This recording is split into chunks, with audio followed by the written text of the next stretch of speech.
Your body is not the problem. No matter what the industry makes you believe, everybody is a body ready for summer.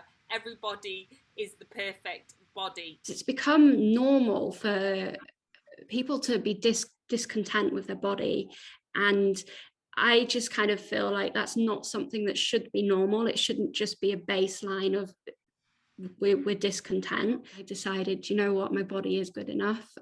My body's not the problem. I'm going to go and I'm going to help help people realize that they can be fit. They don't have to be, a specific size in order to be fit and healthy. I started off with doing body image coaching.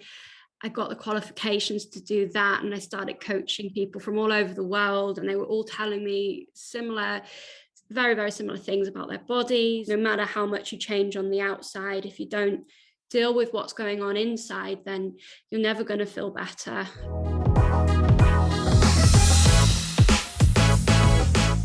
Your body is not the problem.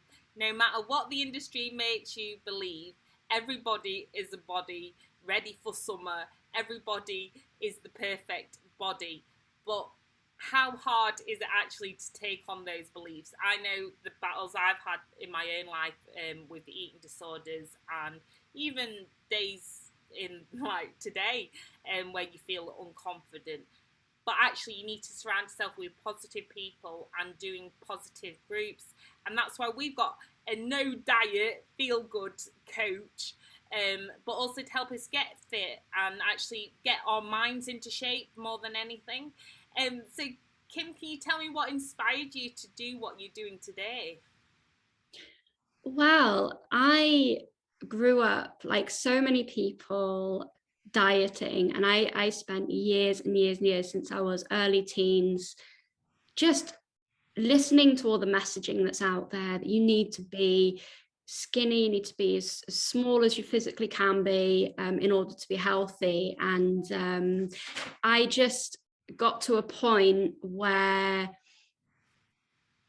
I started to realize that any diet that I do doesn't seem to work long term. And even when it has worked in the short term, and I've got to kind of my goal size, I still haven't been happy. I still haven't been accepting of my body. If anything, when I did get to a smaller size, I was completely checking, body checking and even more anxious. So I thought, and I started looking into, there must be another way. There must be another way, because it's become normal for people to be discontent with their body.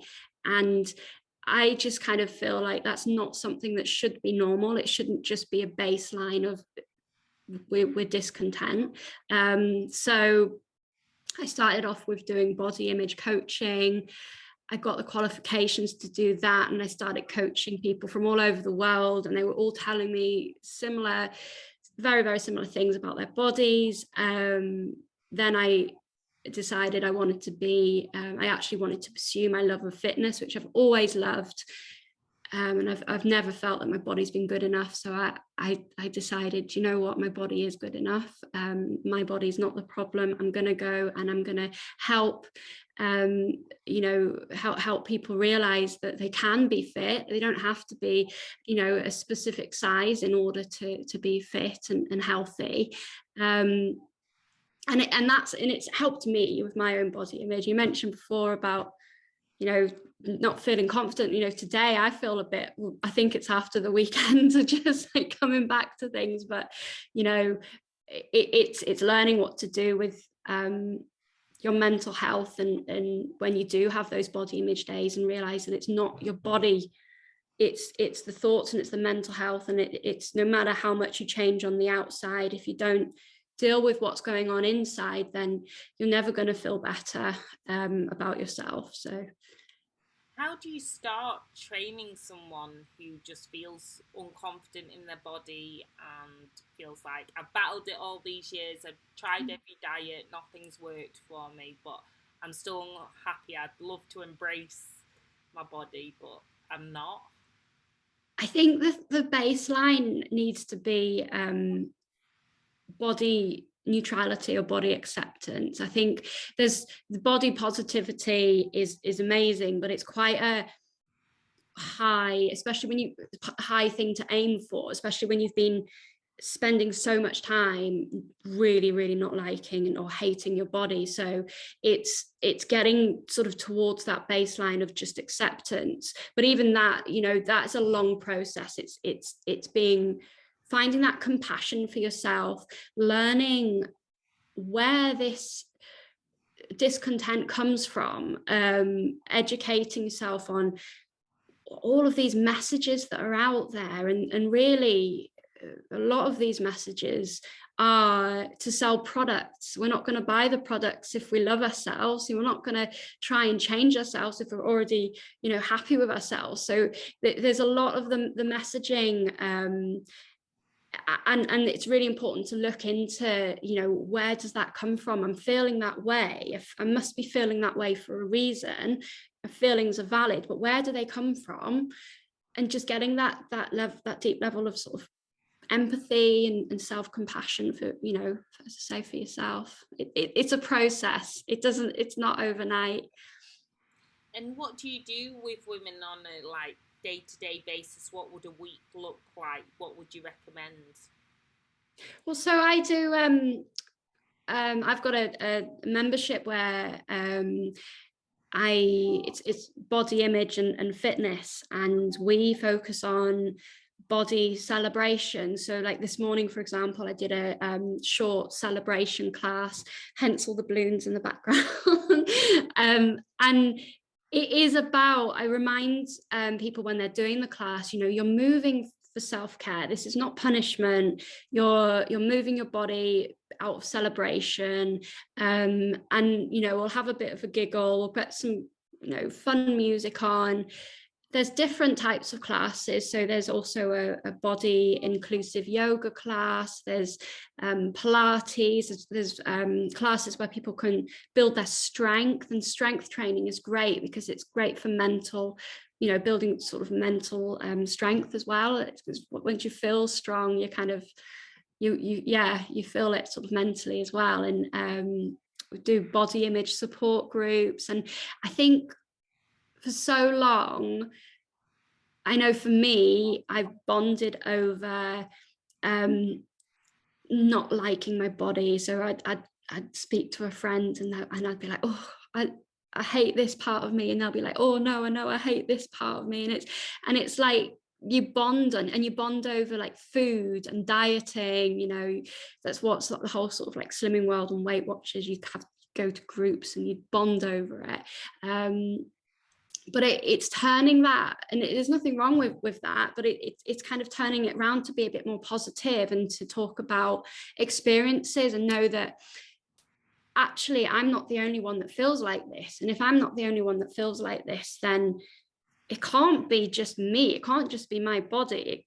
Surely there's something in the system somewhere that's making people feel like this. And so it's just this community and this, you know, looking at movement in a different way, not making it about calories, not making it about punishment, you know, just moving out of self-care.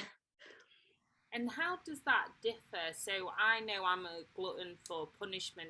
Back in the day, it was that whole process of go hard or go home fitness industry. And to be honest, whilst training in personal training more out of love of fitness than anything, it felt very much like that. And even to an extent, some of the yoga teacher training, there's still a bit of that. But we are moving. There are lots of changes, and there are a lot of people coming forward who are offering more accessible yoga, more accessible fitness. But if someone's been from this kind of high intensity interval training, battle your body, there's no wrong with it, but it's often we do it for punishing ourselves, especially women, I think. How do you move someone to kind of believe that, oh, okay, we can now do this out of love for ourselves?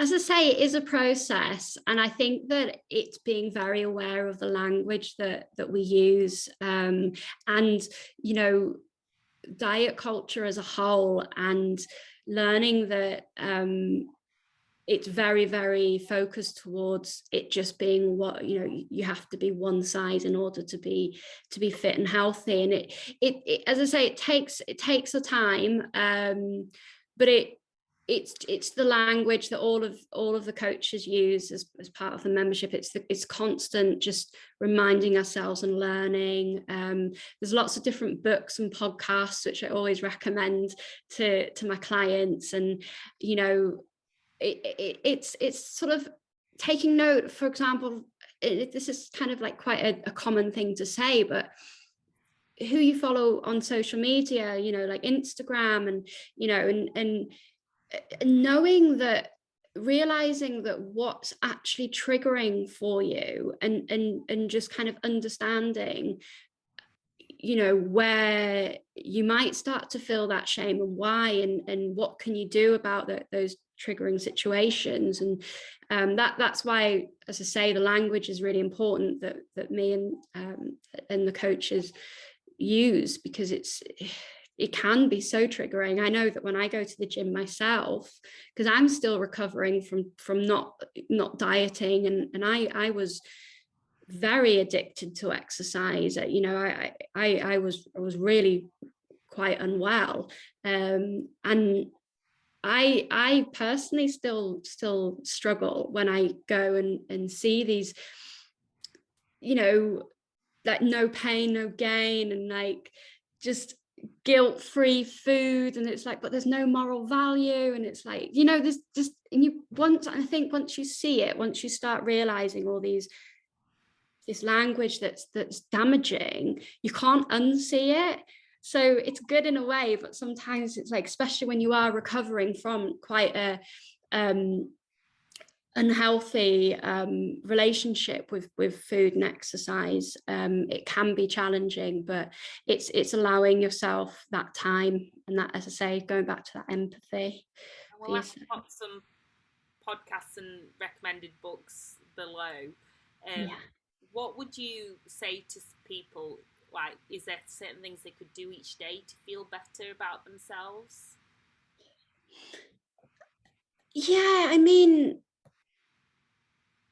I know that a lot of my friends have said recently about clothing, and they've gone up a size, and they don't want to, you know, they don't want to buy any new clothes, or but they feel uncomfortable in the clothes that they have. And I know it's a very privileged thing to say, I'll just go and buy a new wardrobe, but it's making sure that what you're wearing is comfortable. I think, because if you're wearing clothes that are, especially bras and stuff, that are uncomfortable, you're constantly going to be thinking and telling yourself, my body's too big for this. And actually, you know, it's just that the clothes are just don't fit your body anymore, and there's no harm in that. And I think it's as, again, cliche, it's how, being mindful of how you talk to yourself. So, you know, if you start going down this route of, oh, you know, I'm fat, and not that there's anything wrong with being fat, but I know that a lot of people use it as a negative. It's like, well, actually, no, I feel this way because maybe it's that time of the month, I'm a bit bloated, and it's just sort of checking in with yourself and saying, actually, well, would I speak to my best friend like that? Would I speak to my partner like that? No. Why am I speaking to myself like that? I don't deserve that. And just, again, just trying to just allow yourself to just be mindful. And it's easier said than done. But it's just the small little things, as I say, who you're following on social media, you know, and knowing your triggers, and sort of coming up with a little plan of like, what can I do? What can I do tomorrow that I'm not doing today that's going to help me feel better? I love that. And on that note, how can people get involved with what you're currently doing? So my classes, they offered for a membership, so they people can sign up. There is a 3-day free trial at the moment as well, if people just want to check it out. the really good thing is that it's no contract. People can pause it whenever they want if they're going on holiday, and so it's all on my website. So it's bodyimage.fitness, and you can find me on Instagram, which I suppose you'll pop the link below. And yeah, and so you can sign up, and as I say, you get to do all the classes. There's pre-recorded classes, there's intuitive eating class, which is course even, which is just amazing for building the relationship you have with food, and then in turn your body, and a community as well, which is what I said before. It's great to just connect with other people that are experiencing the same things, that just want to work on their mental and physical health away from dieting messages that are going to potentially be triggering for how we feel. So remember, your body is not the problem, and I'm going to steal that one. Your brain and body is not the problem. It's often that we might diverse from the industry or from the institution, or society, but that doesn't mean that we're the problem, no matter what people make you believe. And that's what we're really big about, being perfectly imperfect and embracing being different, rather than fighting and battling our bodies. So thank you so much, Kim, and make sure you follow Kim on Instagram. If you're interested in my mind and body stuff, I'm on Instagram at the Sparkle Coach, and then on my normal channels at Sophie Maylan. But hopefully I'll be doing more with you, Kim, as well. But thank you so much, sending you so much peace, love, and lots of shimmies.